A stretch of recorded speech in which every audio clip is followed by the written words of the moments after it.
Avec Arlette Chabot, notre invitée jusqu'à midi sur Europe 1, 39-21 si vous voulez lui parler. Ce soir, on vous retrouve donc à l'antenne, Arlette Chabot, avec à vous de juger. Et assez bizarrement, pas de débat ce soir. Alors Pas que de c'est débat. consacré aux retraites, et on peut se dire que s'il y a un sujet sur lequel on a envie de voir des gens débattre, c'est bien celui-là. Oui, alors il y a deux raisons. D'abord, on peut s'interroger sur effectivement l'organisation d'un débat sur les retraites, parce que c'est un sujet, on le sait, extrêmement technique et complexe. Donc il y a un souci, je crois, pour beaucoup de Français de comprendre ce qu'il y a dans la réforme. Donc on a beaucoup hésité à organiser un débat. Et puis deuxièmement, pour organiser des débats, il faut des débatteurs.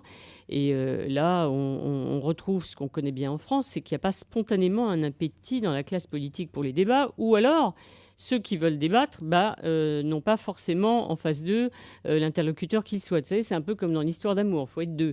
Donc il y en a un qui dit non pas je t'aime, mais j'aimerais bien débattre avec X et Y, mais justement X et Y auraient préféré quelqu'un d'autre.